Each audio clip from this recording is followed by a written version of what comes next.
Let's begin in Nigeria, where President Bola Ahmed Tinubu has waded into the rift between Governor Sim Fubara of Rivers State and his immediate predecessor, Nyesom Wike, which had plunged the state into political crisis.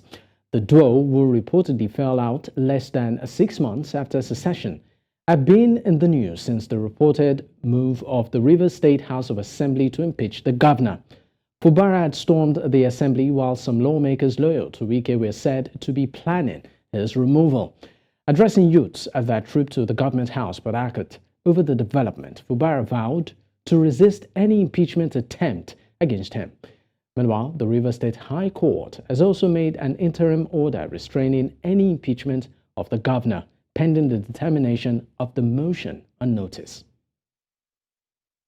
Godswill Jumbo, Chief Press Secretary to former Rivers Deputy Governor, Engineer Tele Ikuru, joins me right now to, of course, shed more light on this. Thank you so much for your time, Godswill.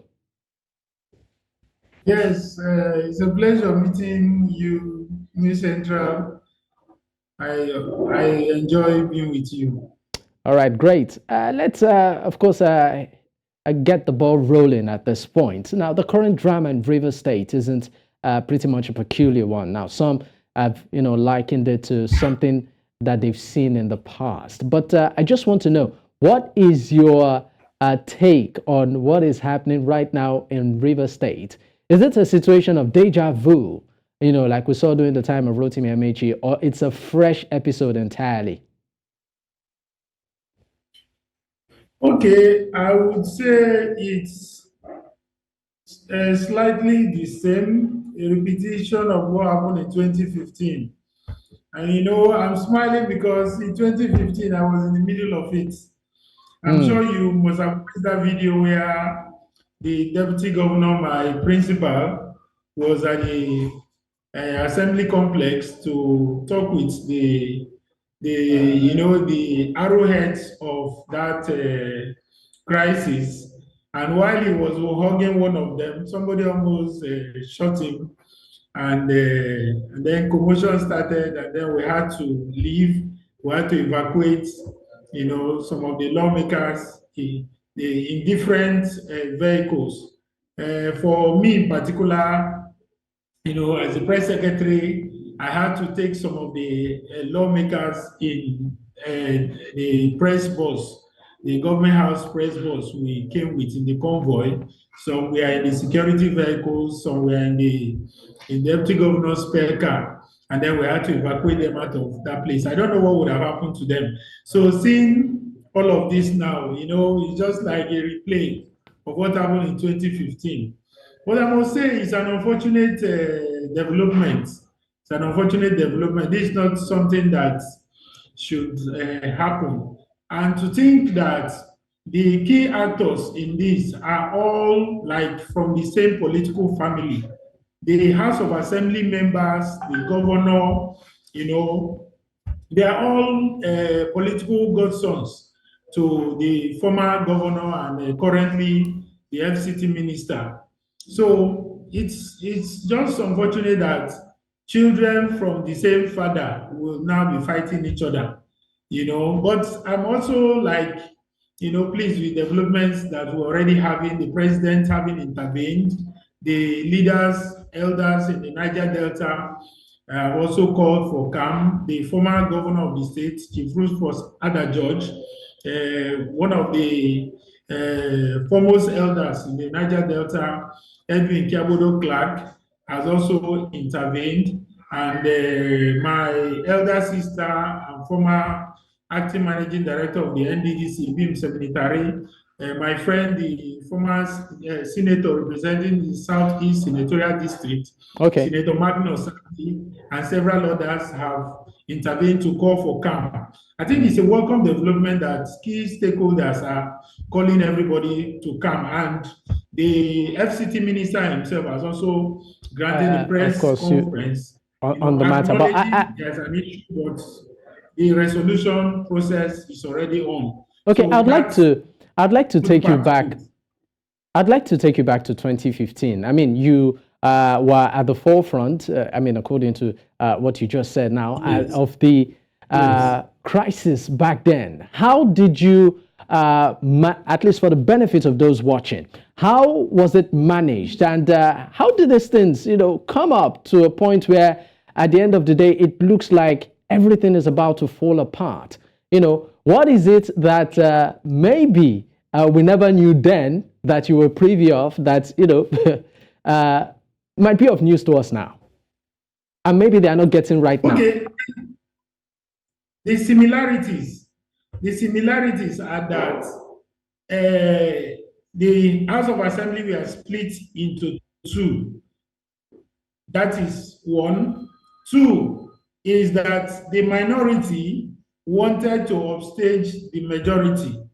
And in 2015, it was 27 lawmakers against 5 lawmakers. So 5 lawmakers wanted to upstage 27 lawmakers, and then the House of Assembly has to be shut down for security reasons. Then in this case now, it is 8 lawmakers against 24 lawmakers. So you see that similarity. Then another one was that it was still about impeaching the governor.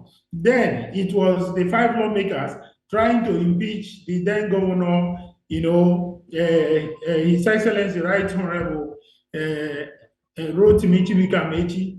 In this case now, it is 24 lawmakers, 23 plus the speaker, 24, trying to impeach His Excellency Amoku Senebo, Siminala Ifubara. So you see those similarities.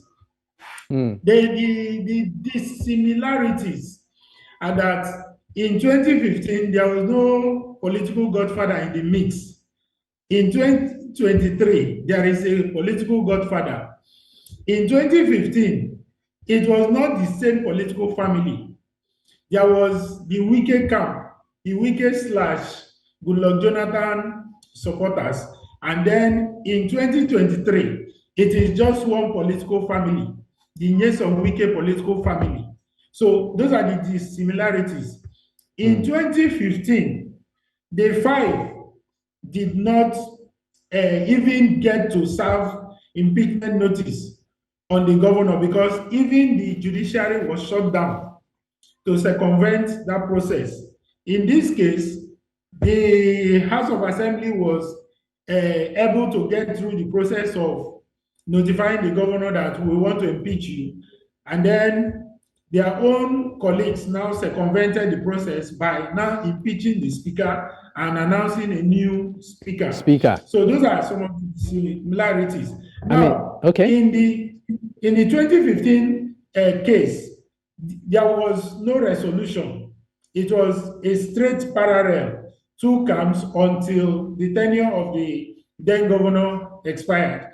In this case, there is already an ongoing process to resolve it. In fact, just about an hour or 2 ago, the state governor has acknowledged that there was some crisis, but between him and his political godfather, there is no issue, and that whatever is the issue will be resolved. And that his political godfather, the FCT minister, Nyesom Wike, has also acknowledged that there is a crisis, but it was being handled already. So those are the similarities and dissimilarities in the two situations. All right. Now, I mean, let's talk about what used to be between the current governor and his predecessor. I mean, it was really rosy. We saw during the elections how, most of the time they were always together at, events and venues.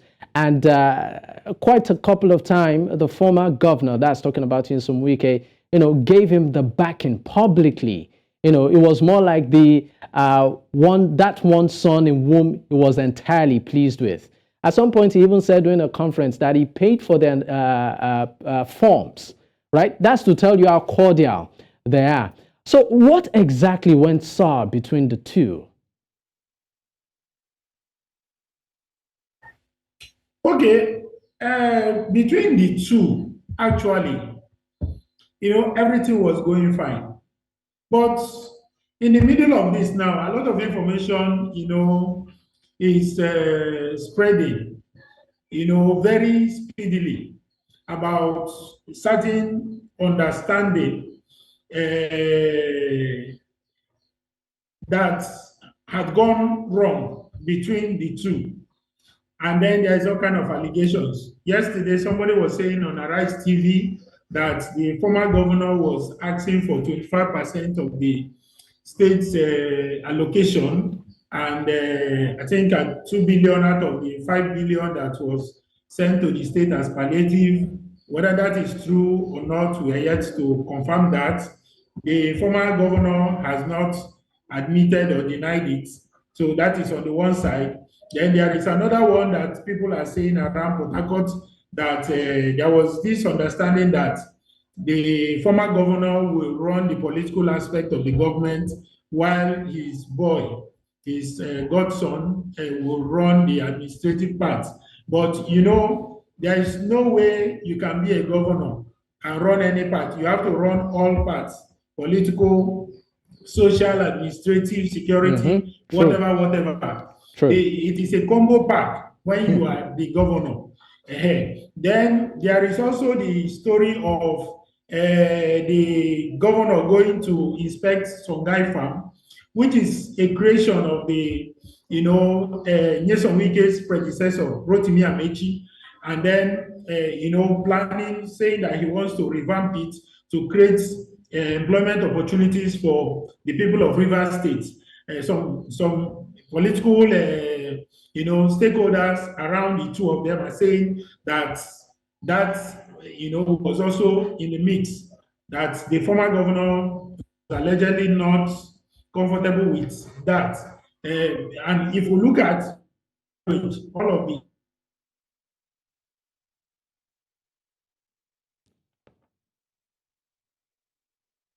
Okay, Godswill, Honorable Jumbo, if you can hear me, please kindly unmute your device. We cannot hear you.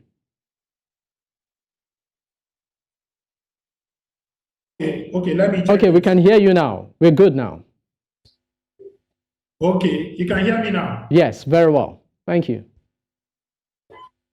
Okay, so I was saying that there are different issues which, are in the realm of, I would say, speculation, because there is like no actuality, no evidence to it.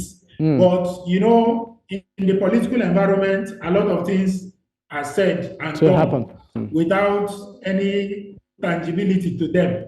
Now, one is somebody was saying on Arise TV yesterday that the former governor demanded. Sorry. Okay, I was just. Can you hear me? Yes, I can hear you. Okay, so I was just about to ask you that. This event or the unfolding of events in Rivers State has actually also shown to some extent how, well, I use the word influential, the current governor is, even though we understand the issue of, like you mentioned, Godfatherism. Yeah. Now, how much of influence do you think the current governor has in the state to steady the ship and maybe contend with his godfather? You mean the current governor or the former governor? The current governor, talking about Governor Sim Fubara. As it is, as they will say, as we say in the local parlance, he has the yam, he has the knife. And for those who understand Nigerian politics, politicians gravitate towards where the benefit is, from where the source, from where the favors are being dispensed. So we will expect in the middle of all of this, both those who are stoking the fire and those who are trying to restore calmness and normalcy, everybody will be acting in a particular direction as per what is available for them, to benefit. Now, for the governor, this is an opportunity for him to make new friends, to leverage, loyalty from different quarters. Now, already he is in the path of trying to stabilize the states. That process is already on. As per what influence he has, just being the governor is enough of an influence. Two is that most of the people involved in this conundrum are his personal friends. Remember, he was the director of finance and accounts in government house. That is a very powerful position to hold. Secondly, he was the accountant general of the state for a period of time. And you know what that means for people who, crowd around the government.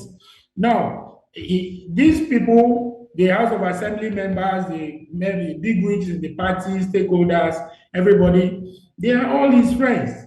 So, and these are the people who are now like calling him, please, oh, no need for us to set the state on fire. So there's already that leverage, that camaraderie, that affability is already deploying to make sure that as much as he's trying to assert himself, as the governor of the state, he does not throw the state into crisis. Okay. Remember, on Monday, there were rumors already flying that he has dissolved the state executive council, dissolved the local government councils, dissolved this, dissolved that. But we find that he didn't do any of that. So the capacity to calm down the state, he already has it. And then let me also add something to the mix. He comes from a part because of the we pressed the time. Okay. Are you getting me? Yes, but if you can just quickly add it in less than 20 seconds, we're pressed with time. Okay, yes. So he comes from a part of the state that mainstreams peace and harmony, and that is what we refer to as the Bani Nation. The people of Opopo and the people of Boni make up the Bani Nation. You must have heard it that these people are hospitable, they are peaceful, and this is where he comes from. And already within his home area, the calls have been made. The both kings, the king of Boni and the king of Opopo, are already intervening from the back end to make sure that there is calm. You see, there is already the element to provide to calm the situation and sue for peace. Tension. All right. Thank you so much. Godswill Jumbo, Chief Press Secretary to former Rivers State Deputy Governor. Thank you once again for your time. My pleasure.